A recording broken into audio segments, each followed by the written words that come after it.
Hello students, आज हम बात करेंगे हाइजेनबर्ग्स अनसर्टेनिटी प्रिंसिपल। हाइजेनबर्ग ने 1927 में ये प्रिंसिपल दिया। ये प्रिंसिपल बेसिकली क्या कहता है कि किसी भी पार्टिकल की एग्जैक्ट पोजीशन और उसके मोमेंटम का डिटेक्शन साइमल्टेनियसली आप नहीं कर सकते सही तरीके से, है ना। यानी आप कह सकते हैं according to this principle it is impossible to calculate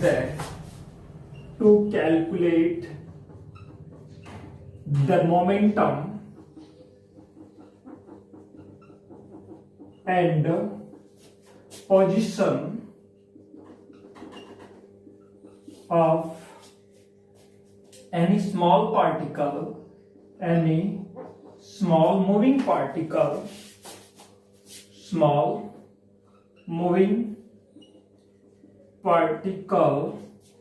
in simultaneously manner।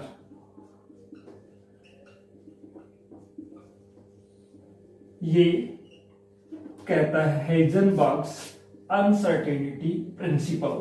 यदि हम इसको मैथमेटिकल वे में रिप्रेजेंट करना चाहें तो हम इसको ऐसे रिप्रेजेंट कर सकते हैं, delta X into delta P is greater than और इक्वल्स टू एच बार। ये जो कट लगा रखा है ये एच नहीं है, एच पे ये कट है, इसको पढ़ा जाता है एच बार, है ना। एच पर ये कट है डिवाइडेड बाय 2 वेयर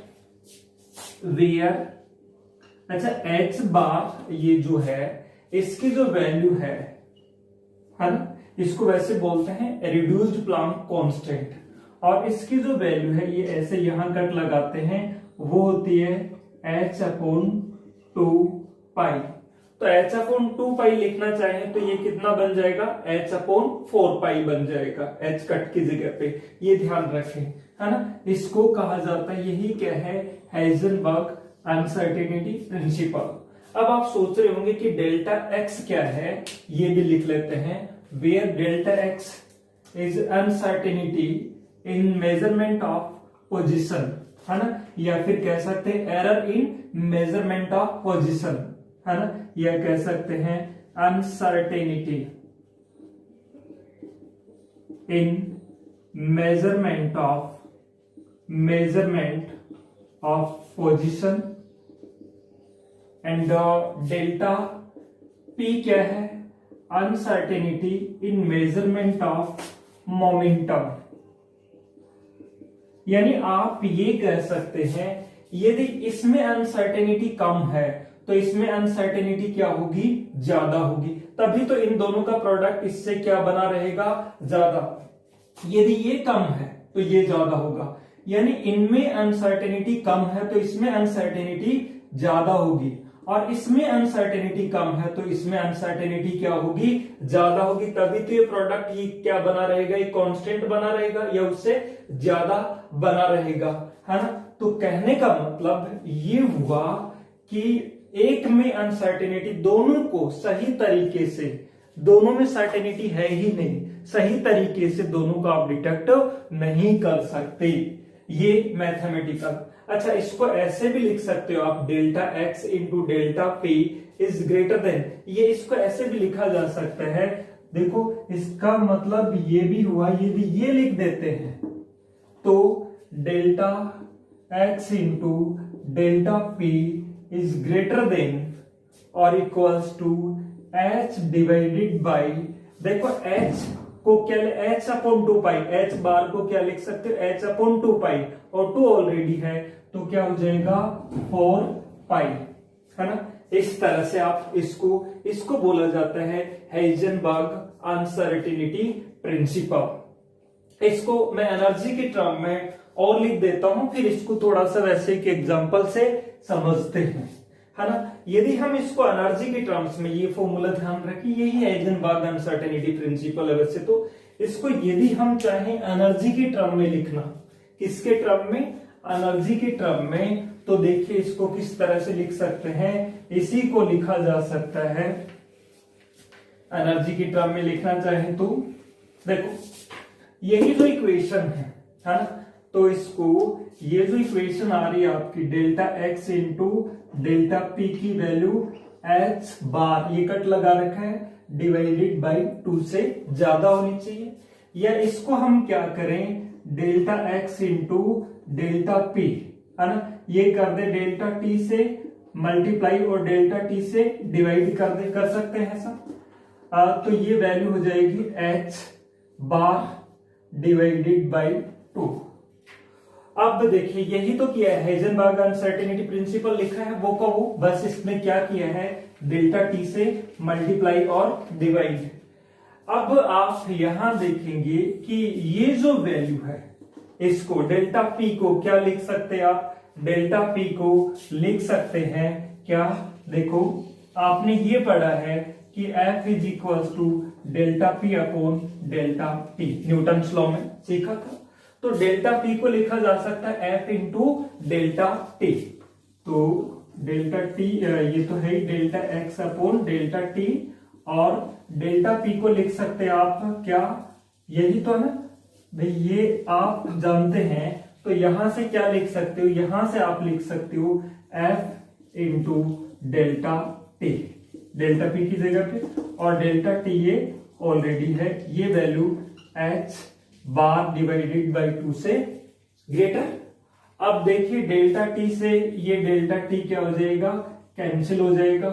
अब ये आ जाएगा क्या, F इंटू डेल्टा एक्स, है ना, into delta T H divided by 2, H bar divided by 2।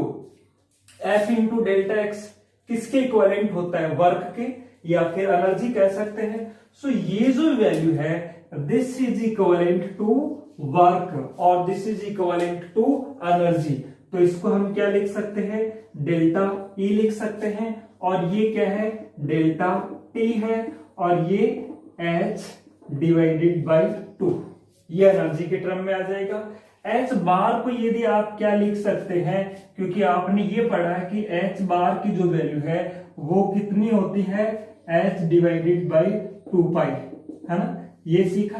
तो यहां से ये लिखना चाहें तो ये हो जाएगा delta E into delta T H divided by 2 पाई, और ये कितना हो जाएगा 4 पाई, ये एनर्जी की टर्म में फॉर्मूला। बात वही है, ये और ये एक ही बात है, ये पोजीशन के टर्म में लिखा था और ये एनर्जी के टर्म में लिखा है ना। अब हाइजेनबर्ग अनसर्टेनिटी प्रिंसिपल रियल में आप देखो तो मैक्रो पार्टिकल और माइक्रो पार्टिकल दोनों के लिए ही लागू होता है, लेकिन मैक्रो पार्टिकल्स यानी जो बड़े पार्टिकल्स होते हैं उनके लिए इसको हम ऑब्जर्व नहीं कर सकते। क्यों ऑब्जर्व नहीं कर सकते, उसके पीछे रीजन होता है। क्या रीजन होता है, मैक्रो जो पार्टिकल्स है उनका मास क्या होता है, ज्यादा होता है, और मास ज्यादा होने से है क्या होगी, अनसर्टेनिटी क्या हो जाएगी, कम हो जाएगी। मोमेंटम में अनसर्टेनिटी कम होगी, क्योंकि मोमेंटम क्या होता है, मास इनटू वेलोसिटी। मास ज्यादा होने से मोमेंटम में अनसर्टेनिटी कम हो जाएगी। इसी तरह से आप ये कह सकते हैं कि जो मैक्रो पार्टिकल्स हैं, है ना, मैक्रो पार्टिकल्स की बात कर रहा हूं, उनकी अनसर्टेनिटी क्या होगी, कम होगी, ये बात कर लिया आपने। इसलिए वहां पे हम हाइजेनबर्ग अनसर्टेनिटी प्रिंसिपल को ऑब्जर्व नहीं कर सकते हैं। तो ये कहां ऑब्जर्व किया जाता है, माइक्रो पार्टिकल्स में, यानी जिनका मास बहुत कम होता है उन पार्टिकल्स में इसको ऑब्जर्व किया जाता है। अब इसको एक एग्जांपल से समझते हैं। ये तो हो गया हाइजेनबर्ग अनसर्टेनिटी प्रिंसिपल। एक वैसे एग्जांपल लेते हैं हम इसको समझने के लिए। क्या कि कोई कार है और वो चल रही है, मान लीजिए जिसका मास क्या है, m है, वो चल रही है। अब मैं ये कहूं कि मान लीजिए किसी वेलोसिटी से चल रही है, उसकी कोई भी स्पीड होगी या वेलोसिटी होगी, है ना, वेलोसिटी को या स्पीड को वो होगी। अब मान लीजिए आप उस कार की वो किसी टाइम यहां आ जाती है, उस कार की क्या पता करना चाहते हैं, पोजीशन, यहां पोजीशन पता करने के लिए उस कार को यहां क्या करना पड़ेगा, स्टॉप करना पड़ेगा, यानी टाइम को पॉज करना पड़ेगा, टाइम को रोकना पड़ेगा, टाइम को रेस्ट में मानना पड़ेगा, तभी आप क्या कर पाएंगे, पोजीशन पता कर पाएंगे। लेकिन जब यदि टाइम को रेस्ट में मान लेते हैं तो पोजीशन का तो पता कर लेंगे कि वो यहां पे है, लेकिन जब टाइम रेस्ट में है, टाइम को आपने पॉज कर दिया, टाइम को आपने रोक दिया, तो टाइम को रोकने पर किसका डिटेक्शन नहीं कर पाएंगे आप, वेलोसिटी का डिटेक्शन नहीं कर पाएंगे, और वेलोसिटी का पता नहीं कर पाएंगे तो मोमेंटम का भी पता नहीं कर पाएंगे, क्योंकि वेलोसिटी मोमेंटम क्या होता है, मास इनटू वेलोसिटी। यानी यहां से यदि आपने पोजीशन को सही से पता कर पा रहे हैं साइमल्टेनियसली, टाइम को रोक करके, है ना, टाइम को आपने रोक दिया, टाइम को रोक दिया, टाइम को आपने पॉज कर दिया, तब आप किसका, इसकी पोजीशन, कार की पोजीशन पता कर पा रहे हैं। लेकिन टाइम को पॉज करने पे आपको क्या नहीं पता कर पाएंगे, वेलोसिटी, और वेलोसिटी नहीं पता कर पाएंगे तो उसका मोमेंटम भी। तो कहने का मतलब इस एग्जांपल में आप पोजीशन पता कर पा रहे हैं तो क्या नहीं पता कर पा रहे, मोमेंटम पता नहीं कर पा रहे। इसी एग्जांपल में यदि मैं कहूं कि उसको पॉज ना किया जाए, अनपॉज्ड कर दिया जाए, टाइम को आगे चलने दिया जाए, तो टाइम को आगे चलने दिया जाए तो वेलोसिटी तो पता कर लेंगे आप, है ना, वेलोसिटी का मतलब मोमेंटम भी पता कर लेंगे, है ना। लेकिन वो कार ड्राइव होगी आगे, उसकी लगातार क्या चेंज होती रहेगी, पोजीशन चेंज होती रहेगी, तो आप पोजीशन का पता नहीं कर पाएंगे। यानी साइमल्टेनियसली इस एग्जांपल में ये क्लियर हो रहा है कि मोमेंटम है, उसको यदि आप पता कर पा रहे हैं तो किसको पता नहीं कर पा रहे, उसकी पोजीशन को। यहां पे यदि आप पोजीशन को पता कर पा रहे हैं तो किसको नहीं पता कर पा रहे, आप मोमेंटम को पता नहीं कर पा रहे। यही कहता है हाइजेनबर्ग अनसर्टेनिटी प्रिंसिपल। तो ये आपका जो चैप्टर है ये फिनिश हो गया है। अब इस चैप्टर के अपन न्यूमेरिकल्स सोल्व कर रहे हैं। इसके न्यूमेरिकल्स देखिए, न्यूमेरिकल देखिए, calculate A frequency in hertz, energy in electron volt and momentum of a photon of wavelength 4000 angstrom। आपको ये वैल्यूज गिवन है, फ्रीक्वेंसी कैलकुलेट करनी है, एनर्जी कैलकुलेट करनी है और मोमेंटम कैलकुलेट करनी है, जबकि फोटोन की वेवलेंथ क्या है, 4000 एंगस्ट्रॉम है।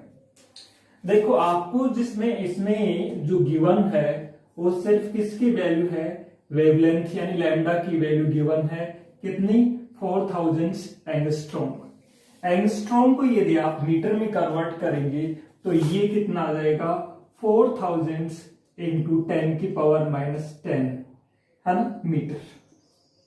अब इसके बाद में आपसे पहले में क्या कैलकुलेट करवाया है, पहले में आपसे कैलकुलेट करवाया है फ्रीक्वेंसी, है ना।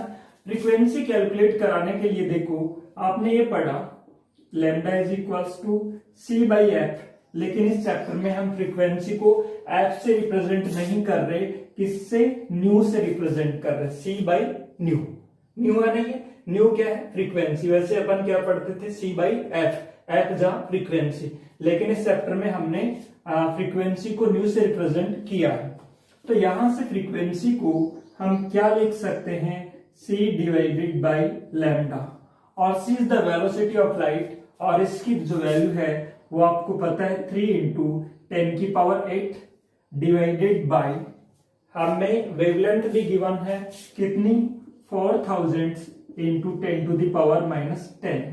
इसको आप सोल्व करते हैं तो 3 डिवाइडेड बाई 4 इंटू, देखिए पावर -7 बचे, ऊपर जाएंगे ये ऐड हो जाएंगे तो 10 की पावर 15, या फिर आप ये कह सकेंगे यहां से 3/4 का मतलब 0.75 इंटू 10 की पावर 15, या फिर 7.5 इंटू 10 की पावर 14। यूनिट क्या होती है फ्रीक्वेंसी की, हर्ट्ज। तो ये उसकी क्या आ जाएगी, फ्रीक्वेंसी आ जाएगी। अब बी में क्या कहा गया है, energy in electron volt calculate करिए। देन क्या कहा गया है, मोमेंटम कैलकुलेट करिए। देखो एनर्जी कैलकुलेट करने का क्या तरीका है, फोटोन की energy, energy of the photon E is equals to क्या बताई गई थी, h न्यू। h जहां पर क्या है, प्लैंक कांस्टेंट जिसकी वैल्यू आपको कितनी बताई थी 6.63 इंटू 10⁻⁻34 और फ्रीक्वेंसी आपके पास में ये आ गई है कितनी 7.5 इंटू 10⁻14। जो भी एनर्जी आई ये एनर्जी किस में आएगी जूल में आएगी। अब इस एनर्जी को जूल से इलेक्ट्रॉन वोल्ट में कन्वर्ट करने के लिए हम क्या करेंगे 1.6 इंटू 10⁻⁻19 से डिवाइड कर देंगे into 10⁻⁻34 into 7.5 into 10⁻14 divided by इससे डिवाइड करेंगे 1.6 इंटू 10⁻⁻19 से। ये डिवाइड क्यों किया गया है ये आप सोच रहे होंगे डिवाइड क्योंकि एनर्जी को जब जो एनर्जी जूल में आ रही है ये और जूल को हमें किस में कन्वर्ट करना है इलेक्ट्रॉन वोल्ट में। जूल को इलेक्ट्रॉन वोल्ट में कन्वर्ट करने के लिए इस फैक्टर से हमें क्या करना पड़ता है डिवाइड करना पड़ता है। तो ये एनर्जी किस में आ जाएगी इलेक्ट्रॉन वोल्ट में आ जाएगी। अब नेक्स्ट में आपसे कहा गया है क्या निकालिए आप मोमेंटम। मोमेंटम हम किस तरह से कैलकुलेट कर सकते हैं कि मोमेंटम जो कैलकुलेट करेंगे वो देखिए है ना मोमेंटम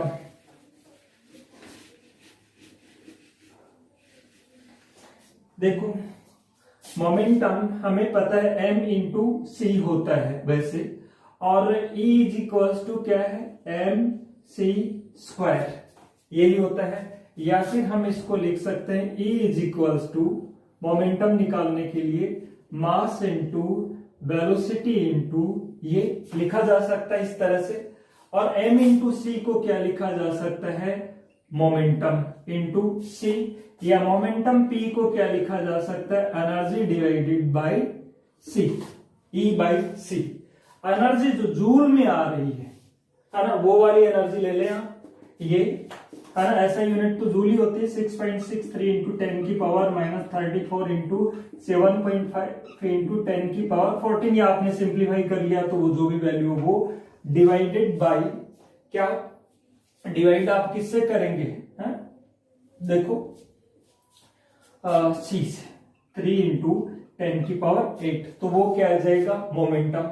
और मोमेंटम की यूनिट पता आपको क्या होती है मोमेंटम की यूनिट आप यहां से भी बना सकते हैं क्या जूल और ये मीटर पर सेकंड से यहां से इसकी यूनिट हम लिख सकते हैं। और दूसरी unit mass into velocity m into v से भी लिख सकते हैं किलोग्राम मीटर पर सेकंड वहां से भी लिखा जा सकता है। तो इस तरह से ये क्या आ जाएगा मोमेंटम आ जाएगा है ना। तो अब बढ़ते हैं नेक्स्ट न्यूमेरिकल पर। Next numerical in monochromatic source of light operating at 100 watt emits 4 into 10⁻20 photon per second। एक सेकंड में इतने फोटोन एमिट कर रहा है। Find the wavelength of the light और ये वैल्यूज आपको गिवन है। वेवलेंथ ऑफ लाइट आपको कैलकुलेट करने के लिए बोला है ना पर second. Find the wavelength of the light कि लाइट की वेवलेंथ कैलकुलेट करिए। सो लाइट की जो वेवलेंथ है वो कैलकुलेट कैसे करें। वेवलेंथ कैलकुलेट करने के लिए हमें किसकी जरूरत है और साथ में कह रहा है wavelength of the light and the energy of the photon and the energy of the photon हमें वो भी आपसे कैलकुलेट करवा रहा है। तो इस क्वेश्चन में आप किस तरह से सोल्व करें।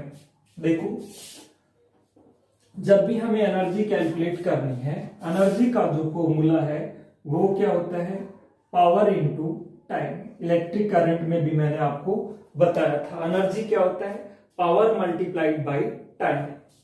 और पावर कितने पावर का है a monochromatic light source operating at 100 watt उसकी जो पावर है कितने वाट है 100 है।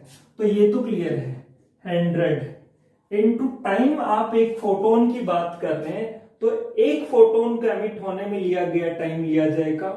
आप इसको कैसे निकाल सकते हैं इस तरह से देखिए कितने 4 इंटू 10⁻20 फोटोन्स का एमिट होने में कितना टाइम लग रहा है 1 सेकेंड। एक फोटोन का एमिट होने में कितना टाइम लगेगा 1 डिवाइडेड बाई 4 इंटू 10⁻20 सेकेंड।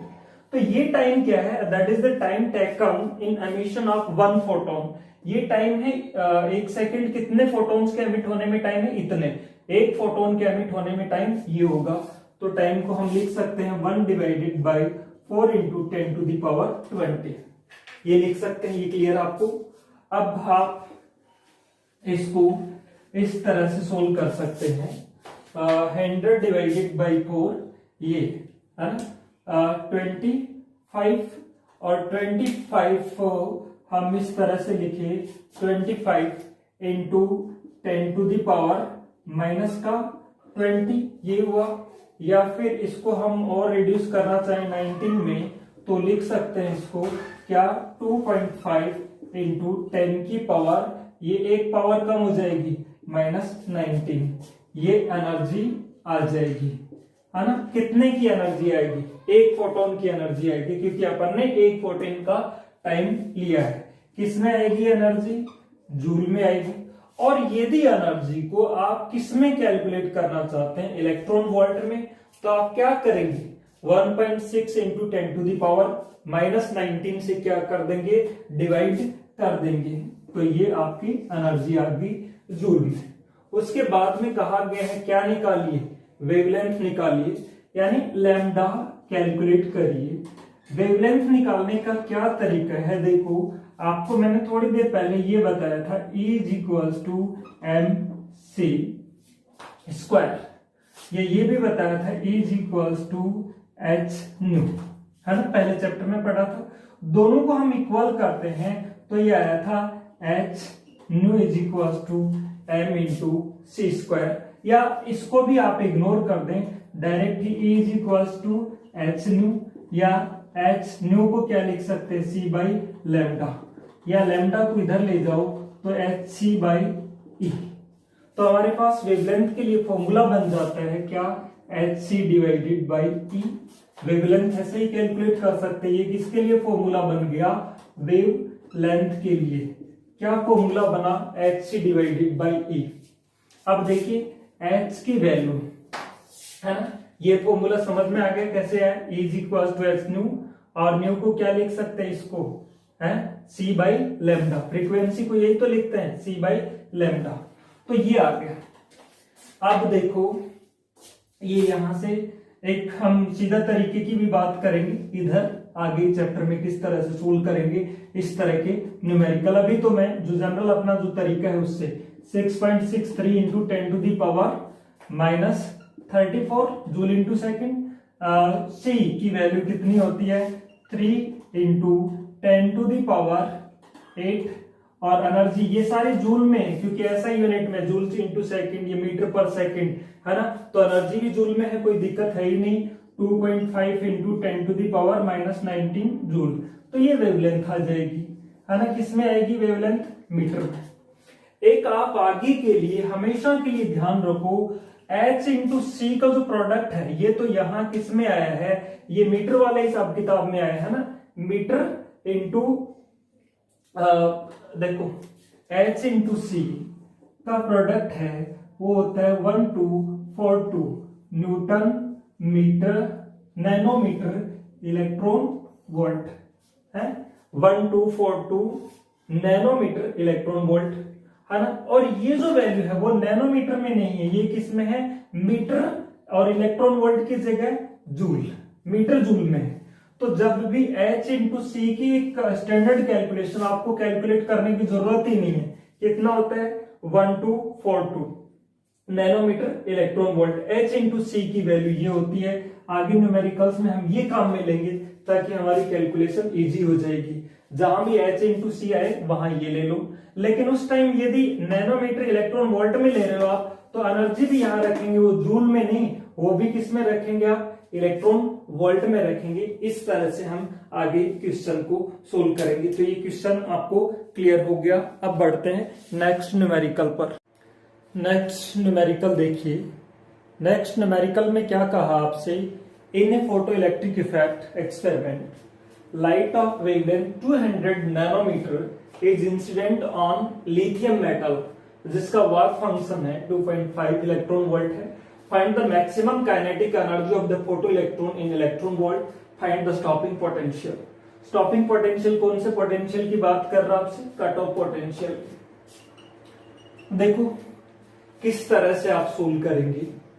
आपको ये पता है कि जो एनर्जी है फोटोन से मिली है ना, फोटो इलेक्ट्रॉन को एनर्जी कहां से मिली है, फोटोन से। कितनी एनर्जी मिलती है, एच न्यू। उनको कहां कहां खर्च करता है वो, एक तो वर्क फंक्शन में, वर्क फंक्शन का मतलब मेटल से बाहर निकलने में, और बच गई वो एनर्जी किस में आती है, काइनेटिक एनर्जी में। तो इस टोटल एनर्जी में से वर्क फंक्शन वाली माइनस कर दोगे तो वही क्या आएगी, उसकी मैक्सिमम काइनेटिक एनर्जी।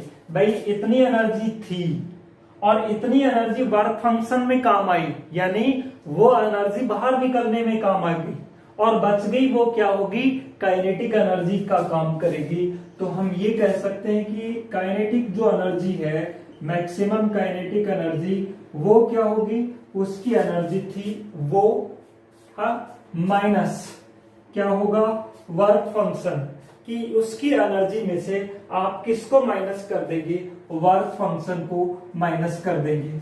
अब देखिए यहां पे वर्क फंक्शन तो गिवन है लेकिन न्यू नहीं है, तो न्यू को हम क्या लिख सकते हैं, c by lambda minus five not. और फाइव नॉट की वैल्यू इलेक्ट्रॉन वोल्ट में है, अच्छी बात है। अभी पिछले न्यूमेरिकल में मैंने आपको बताया था h इंटू सी की वैल्यू कितनी होती है, 1242 नैनोमीटर इलेक्ट्रॉन वोल्ट।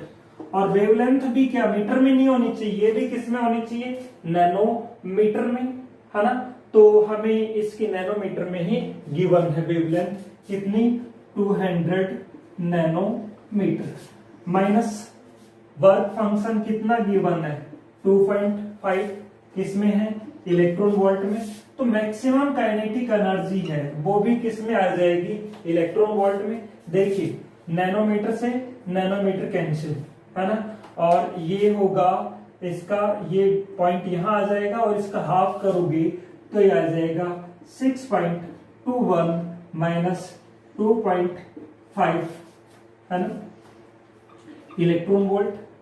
तो इसमें से ये माइनस करेंगे, है 6.21 माइनस 2.50, है ना, 1 और 12 में 5 7 और ये 3, है ना, 5 में 2 गए 3, तो ये कितना आ गया, 3.71 इलेक्ट्रॉन वोल्ट। क्या आ गई, maximum kinetic energy electron volt में कितनी होगी, 3.71 इलेक्ट्रॉन वोल्ट। अब आपसे, यानी ये तो आ गया इलेक्ट्रॉन की एनर्जी। अब आपको क्या कहा गया है, स्टॉपिंग पोटेंशियल यानी कट ऑफ पोटेंशियल। आपको मैंने बताया था कि मैक्सिमम जो काइनेटिक एनर्जी है और वो होती है E इंटू स्टॉपिंग पोटेंशियल। ये न्यू नहीं है, ये स्टॉपिंग पोटेंशियल है, कहीं आप न्यू समझे। तो यहां से स्टॉपिंग पोटेंशियल है वो क्या होगा, maximum kinetic energy divided bye E, या मैक्सिमम काइनेटिक एनर्जी आपके पास आ चुकी है कितनी, 3.71 electron volt divided by E, है ना। E से E कैंसिल हो जाएगा और ये बचेगा आपके पास में स्टॉपिंग पोटेंशियल कितना, 3.71 वोल्ट, है ना। बी किसके लिए, वोल्ट के लिए। तो इस तरह से हम इसमें क्या कर सकते हैं, स्टॉपिंग पोटेंशियल कैलकुलेट कर सकते हैं। अब बढ़िए नेक्स्ट क्वेश्चन। नेक्स्ट क्वेश्चन देखिए, what is the D Broglie wavelength associated with an electron accelerated through a potential difference of 100 volt, है ना। इंपॉर्टेंट क्वेश्चन है, लास्ट ईयर आरबीएससी में पूछा गया था सेम ऐसे क्वेश्चन। देखो मैंने आपको बताया था de Broglie wavelength of electron क्या, lambda E for 12.27 divided by root B angstrom, और इसको आप लिख सकते 12.27 एक्सेलरेटिंग पोटेंशियल कितना गिवन, 100, तो डिवाइडेड बाई रूट ऑफ 100। इसको आप सोल्व करेंगे, 12.27 डिवाइडेड बाय 10 या फिर 1.227, है ना, 227 किस में आएगा, एंगस्ट्रॉम में, है ना। अप्रोक्सीमेट में लिख सकते हैं इसको 1.23 क्या, एंगस्ट्रॉम। अच्छा, यदि आपको कहीं ऑब्जेक्टिव टाइप क्वेश्चन हो कोई कॉम्पिटिटिव एग्जाम में और उसमें ये ऑप्शन नहीं हो, नैनोमीटर वाला ऑप्शन हो, तो नैनोमीटर में भी कन्वर्ट कर सकते हैं ना। आपको पता होना चाहिए 1 नैनोमीटर में क्या होते हैं, 1 × 10⁻⁹ मीटर, और 1 एंगस्ट्रॉम में मीटर क्या होते हैं, 1 × 10⁻⁻10 मीटर। तो नैनोमीटर में हो जाएगा कितना, 0.123 नैनोमीटर। तो इस तरह से हम इसको कर सकते हैं, है ना। इंपॉर्टेंट क्वेश्चन इस तरह से, ये फॉर्मूला ध्यान रखिए। इस फॉर्मूला पे बेस्ड क्वेश्चन था, 2 मार्क्स का था, है ना, इजीली कर सकते थे। 1 मार्क्स का डिवीजन जर्मर का एक्सपेरिमेंट का डायग्राम बताना था, 1 मार्क्स, है ना, डायग्राम ही बनाना था 1 मार्क्स में। 2 मार्क्स का ये क्वेश्चन था, 3 मार्क्स हुए। और 1 मार्क्स में आपको क्या डिफाइन करना था, स्टॉप, कोई डेफिनेशन पूछी थी, जैसे स्टॉपिंग पोटेंशियल को डिफाइन करिए। तो इस तरह से जो क्वेश्चंस है वो आप प्रिपेयर करेंगे। 4 मार्क्स का आरबीएससी में ये चैप्टर।